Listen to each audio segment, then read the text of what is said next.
Embryonic fluid and blood from the waist down, diarrhea from the top of my head to the bottom of my t-shirt. I was ducking covered, and it was all mixing together to accumulate in the bottom of my muck boots. What's the most disgusting thing you've ever done in your life? Welcome back, Pretendo. It's me, Andrew, here to narrate another awesome storytime for you. Since you're already here, why don't you like the video, subscribe, and ring that MF notification bell? I will reveal the amount of money you simped on e-girls if you don't. Alright, let's get into the video. Also, this storytime may be disturbing for some people, so be advised. Wasn't me who did it, but my 1-year-old daughter ate the scabby stub of my newborn son's umbilical cord. When I was broke, I was living off of 20-pound bags of rice. Well, one morning I start the rice cooker while I take a shower. I come back out to find my rice has a ton of tiny cockroaches in it. So, I figured I could use the protein and ate it anyways. Ate a tub of ice cream between me and a guy who had potential. He kissed me after and things escalated. About 10 minutes later, he's ducking my throat with reckless abandon when he decides to see how long he can hold me down on it for. Cue the return of the ice cream. He said it was still really cold when it came back up, and his dick looked like a ducked up mini milk. Edit. Apparently, I should clarify, no, he was not an asshole. I was into it right up to the point where I had to apologize for the mess. I was a caretaker for mentally challenged people for a while. Once we suspected that this guy had eaten a rubber glove, and to be sure we had to give him an enema to see if something came out. People who are severely handicapped and stuck in a wheelchair don't have bowel movements that often. Sometimes they can go close to a week before things start moving. That was the case with this guy. He hadn't taken a crap for like 5 days before this. He was given the enema in the bathroom and a few minutes later gave birth to a beanbag chair-sized turd on the floor. I then went to the kitchen and got a fork which I used to mince up the crap like I was portioning out a humongous sloppy joe. The glove wasn't there. I didn't eat for like 3 days after that.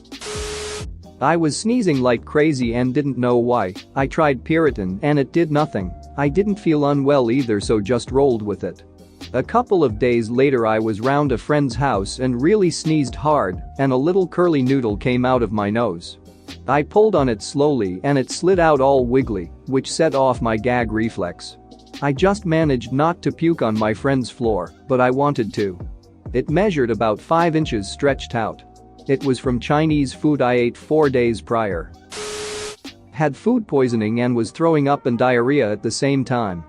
I couldn't sleep because it would happen every 10 minutes. So I slept naked on the bathroom floor with no rugs so I could clean the diarrhea leaking out of my ass easier when I eventually woke up in the morning. Edit.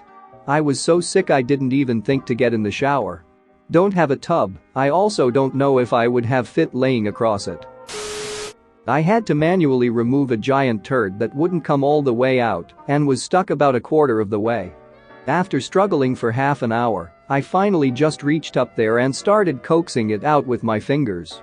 The feeling of relief was indescribable, but was overshadowed by the fact that I felt strangely violated in some way. It was the consistency of modeling clay, only maybe a little harder.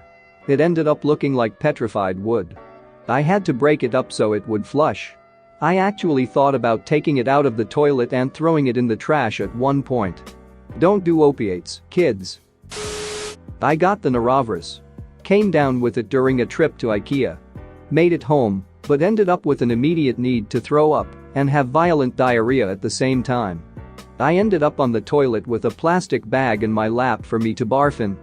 But the bag had a couple tiny holes in it, so it ended up with little streams of puke going in 2 directions. Added bonus. After everything subsided, I blew my nose and half an IKEA meatball came flying out. Should probably use a throwaway but duck it. I dip, and usually I have a styrofoam cup filled with a paper towel to spit into and one filled with water to drink from. Now you may think you know where this is going, but stick with me. I keep the 2 cups on opposite sides of my desk, and one day I got to doing what guys normally do, a masturbation. When I finished, I figured it would be easy to just put my remnants into the dip cup, which I didn't plan to use anymore and was going to promptly throw away. Before I had the chance though, I started playing Rocket League. Mid-Rocket League game I went to take a drink of water, instinctively swallowed, and came to the all too sudden and dark realization that I had just swallowed a mouthful of skeet and dip spit. I vomited on my floor almost immediately and spent the next hour in the bathroom trying to cleanse myself of my past. That is by far the most disgusting thing I've ever done, aside from beer bonging a beer I threw up. And Scotty, if you see this, don't think less of me, friend. Woke up in the middle of the night with a runny nose and while laying there had the urge to sneeze. I was tightly wrapped in my bedding and didn't want to let cool air under the blankets, so I turned my head to sneeze into the wall. A second sneeze was coming, and I had the thought that if I aimed it at a different area of the wall, it'd make less mess somehow, so I did. But I didn't have a runny nose of snot, it was a bloody nose, and I woke up in the morning to a crime scene covering about a quarter of my bedroom wall. Non-sexual. My ex-wife was sick, with horrible rolling around on the ground stomach cramps. My ex was not a person that could make herself throw up on command. So, we got her hunched over the toilet and I jammed 2 fingers down her throat.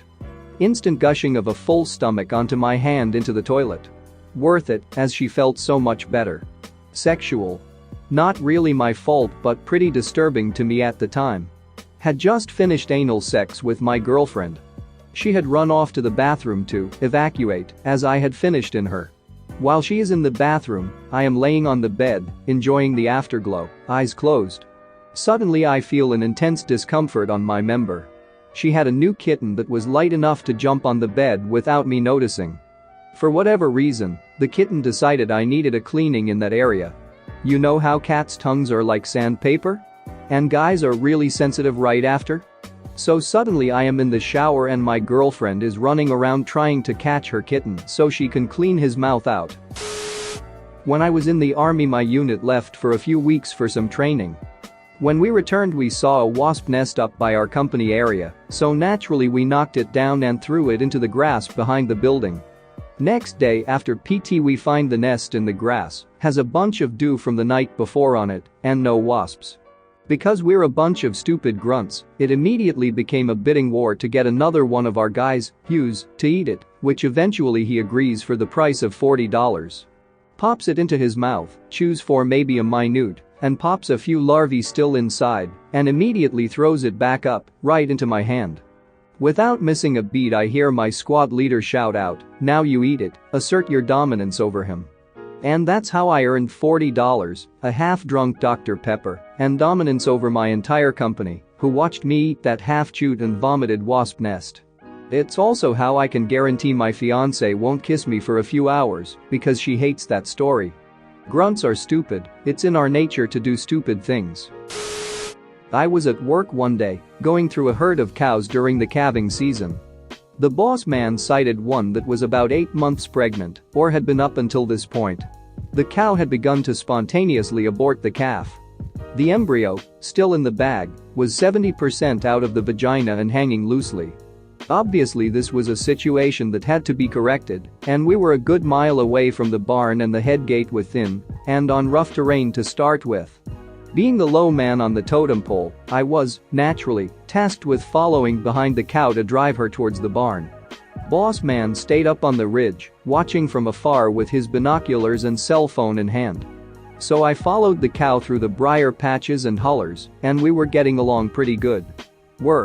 It was a hot summer day, and I'd driven the animal out of the shade trees. Between the heat and physical distress, I knew she wasn't going to make it to the barn on the far side and bottom of the ridge. So I said to hell with it and called the boss. We talked it over while the cow rested and decided not to stress her any further. That meant I had to walk up to the top of the hill and get some of those shoulder-length disposable gloves and a lasso and clean her out where she stood beneath an oak tree. The cow was docile enough I was able to toss the rope across her head and tie her off to a low-hanging branch without much fuss. Then I gloved up and got to work. The calf was coming out tail first, a breech birth, and long since dead. Working my hands into her birth canal, I was able to get enough of a hold on the sack to get a good grip. I braced my feet, and with 2 or 3 good pulls, I got the calf out. The sack burst upon hitting the ground, soaking my legs in embryonic fluid. Hot, slimy, fresh embryonic fluid and blood. Bad enough, right? I bent over, catching my breath. Pulling a calf by hand ain't easy. The cow crap. The cow coughed. At the same time, giving the runny fecal matter a bit of pressure as it came out. At this time the top of my head was about at the same level as her asshole. Embryonic fluid and blood from the waist down, diarrhea from the top of my head to the bottom of my t-shirt. I was ducking covered, and it was all mixing together to accumulate in the bottom of my muck boots. Nastiest goddamn thing I've ever done in my life. The boss man laughed while he used the pressure washer at the barn to halfway hose me off before giving me the rest of the day off. Thanks for watching. What did you think of the story time? Let me know in the comments below. If you liked the video, smash that like button and subscribe so you don't miss any more story times.